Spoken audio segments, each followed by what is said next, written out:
ఓం గురుభ్యో నమః. ఓం మహాగణపతియే నమః. ఓం శ్రీమాత్రే నమః.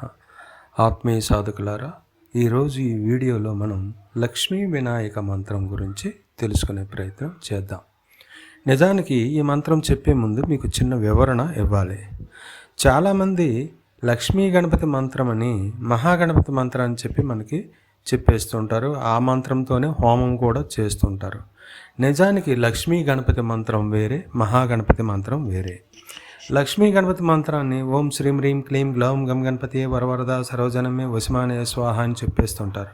అది లక్ష్మీ గణపతి మంత్రం కాదు, అది మహాగణపతి మంత్రం. మరి లక్ష్మీ వినాయక లేదా లక్ష్మీ గణపతి మంత్రం ఏమిటి, దానిని ఎలా సాధన చేయాలి, ఆ సాధన చేస్తే ఎటువంటి ఫలితాలు వస్తాయి అన్నది మనం ఈ వీడియోలో వివరంగా తెలుసుకుందాం. వీడియోను పూర్తిగా చూడండి, అప్పుడే మీకు అర్థమవుతుంది. ఆత్మీయ సాధకులారా, లక్ష్మీ గణపతి మంత్రం అనగా గణపతికి కూతురు స్థానంలో లక్ష్మీదేవి కూర్చుని గణపతి తొడపైన ఉంటుంది. ఇది లక్ష్మీ గణపతి మంత్రం. ఈ మంత్రాన్ని మనం సాధనం చేయడం వలన ఎటువంటి ఫలితాలు వస్తాయి అనేది చూద్దాం. నిజానికి ఈ మంత్ర సాధన చేస్తే మనకి జీవితంలో కావలసినటువంటి భోగభాగ్యాలన్నీ ఈ మంత్రం మనకి అందిస్తుంది, మంత్ర దేవత మనకి అందిస్తుంది. విశేషించి తరతరాలుగా తరగని సంపద కావాలన్నా, ఆరోగ్యం కావాలన్నా, విశేషించి కీర్తి ప్రతిష్టలు, కుటుంబ గౌరవ పరువు ప్రతిష్టలు కావాలంటే ఈ మంత్ర సాధన చేయాలి.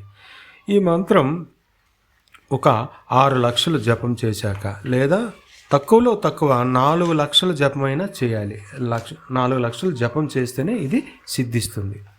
అయితే ఈ మంత్ర సాధన అనేది మీ ఇంట్లో చేసుకుంటే 6 లక్షలు చేయాలి. అదే మీరు బయట ఏదైనా క్షేత్రంలో, అంటే ఏదైనా ఒక క్షేత్రంలోకి వెళ్ళి మారేడు చెట్టు కింద కానీ కూర్చొని మీరు 3 లక్షలు జపం చేస్తే చాలు, సిద్ధి పొందుతుంది. చాలామంది ఈ విధానాన్ని ఆచరించారు.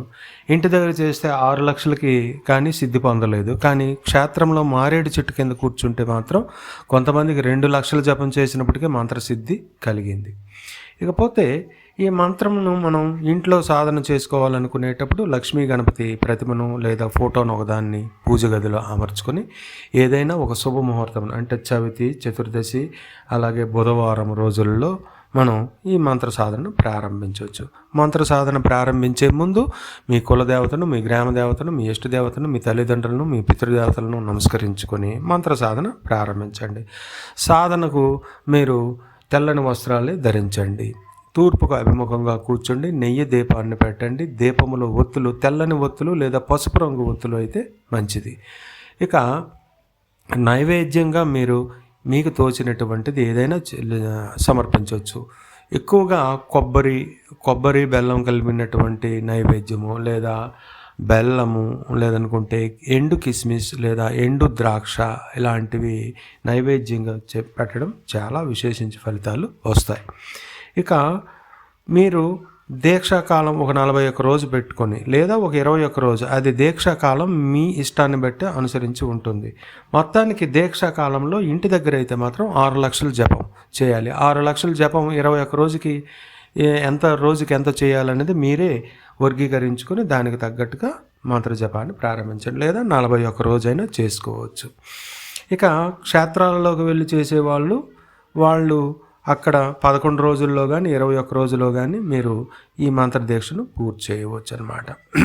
ఇక నియమాలకు వచ్చేసరికి మందు మాంసము తినకూడదు, పొగ త్రాగకూడదు, అలాగే పరస్త్రీ వ్యామోహం ఉండకూడదు. ముఖ్యంగా ఇతరులను దూషించడం, చిన్నపిల్లలను తిట్టడం, పెద్దవాళ్ళను గౌరవించకపోవడం, తల్లిదండ్రులను దూషించడం లేదా తల్లిదండ్రులకి సంతృప్తి పరచకపోవడం, ఇలాంటి కార్యక్రమాలు చేయకూడదు. ఈ మంత్ర సాధనా కాలంలో ఎక్కువగా మీ జన్మనిచ్చిన తల్లిదండ్రులు లేదా మీకంటే వయసులో పెద్దవాళ్లను కాస్త వాళ్ళకి ఏవైనా ఇష్టమైనటువంటి పదార్థాలను తెచ్చి ఇచ్చి వాళ్ళ సంతోషాన్ని గురి చేసి వాళ్ళ ఆశీర్వచనం పొందండి. అలా పొందితే మీకు ఈ మంత్రం చాలా వేగంగా సిద్ధిస్తుంది. ఇకపోతే మీకు లక్ష్మీ ప్రసన్నత శీఘ్రంగా కావాలి అని అనుకుంటే చండ్రకర్రలతో హోమం చేయండి, చాలా మంచి ఫలితాలు వస్తాయి. అలాగే మీరు మీకు సమాజంలో ఉన్నతమైన పేరు ప్రఖ్యాతులు శీఘ్రంగా రావాలి, మంచి రాజకీయంగా మంచి ఉన్నత పదవులు మీకు కావాలి అని అనుకుంటే అశోక చెట్ల సమిధులతోనూ నేతితోనూ అంటే నెయ్యి బియ్యం కలిపినటువంటి పదార్థాలతోనూ హోమం చేయండి.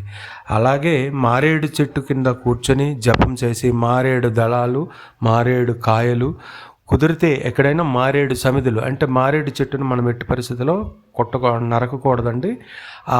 ఏదైనా కారణాల చేత మారేడు చెట్టు కొమ్మలు కానీ రెమ్మలు కానీ కింద పడిపోయి ఉంటే గాలికి పడిపోతే అలాంటి వాటిని సేకరించుకొని మీరు హోమంలో వినియోగించండి. శీఘ్రంగా మీకు లక్ష్మీ ప్రసన్నత కలుగుతుంది. ఇక ఆత్మీయ సాధకులారా, ఈ నియమాలను ఈ ప్రయోజనాలను మీరు ఒకసారి గుర్తెరిగి ఇప్పుడు మంత్రాన్ని సాధనకు ప్రారంభించండి.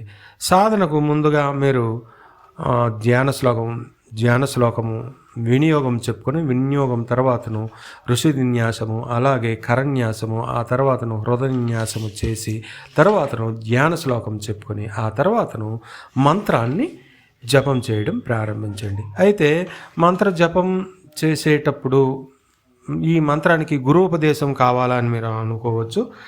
ఆ మంత్రాన్ని మీకు నేను ఉపదేశిస్తాను. సర్వులు చేసుకోవచ్చు, దీనికి ఎటువంటి వర్ణ కుల భేదం ఏమీ లేదు. కావలసిందంతా స్వామి పైన సంపూర్ణమైన భక్తి విశ్వాసము. మీరు శుచిగా శుభ్రంగా ఉండి దేవత పట్ల విపరీతమైనటువంటి నమ్మకము ఉండి నమ్మకంతో చేయండి. ఖచ్చితంగా మంచి ఫలితాలు మీరు అందిస్తారు. ఇప్పుడు మీకు నేను మంత్రం ఉపదేశిస్తున్నాను. ఈ మంత్రాన్ని నాతో పాటు మీరు 3 సార్లు పఠించండి. తూర్పుకి అభిముఖంగా కూర్చొని వెన్ను నిటారుగా ఉంచి దీపము వైపు చూస్తూ నాతో పాటు 3 సార్లు ఈ మంత్రాన్ని చేయండి. మంత్రం ఒకసారి చూడండి. ఓం శ్రీం గం సౌమ్యాయ గణపతయే వరవరద సర్వజనం మే వశమానయ స్వాహ. మంత్రం మరొకసారి. ఓం శ్రీం గం సౌమ్యాయ గణపతయే వరవరద సర్వజనం మే వశమానయ స్వాహ. ఓం శ్రీం గం సౌమ్యాయ గణపతయే వరవరద సర్వజనం మే వశమానయ స్వాహ. ఆత్మీయ సాధకులారా, ఈ మంత్రము లక్ష్మి అంటే కేవలం డబ్బులని కాదు, సకల సిరి సంపదలు అంటే కుటుంబ ఆరోగ్యము, కుటుంబ ఐక్యత, కుటుంబంలో ఉన్న మీ పిల్లలకు మంచి విద్యాబుద్ధులు, ఉద్యోగము, మంచి స్థిరత్వము, అలాగే వివాహం కానిటువంటి వారికి మంచి స్త్రీలతో పురుషులతో వివాహం జరగడం, అలాగే అనుకూలమైనటువంటి దాంపత్య జీవితం ఏర్పడము, ఆరోగ్యంగా ఉండడం, సత్సంతానము కలగడం, ఇవన్నీ కూడా లక్ష్మీ గణపతియే. కనుకను అందరూ ఈ మంత్రాన్ని ఆచరించి సుఖించి మంచి ధన్యత పొందుతారని ఆశిస్తూ ఎల్లవేళలా మీ క్షేమము లోకక్షేమము కోరుకుంటూ మీ స్వామి త్రిపుర ఆనందనాథ. ఓం శ్రీమాత్రే నమః.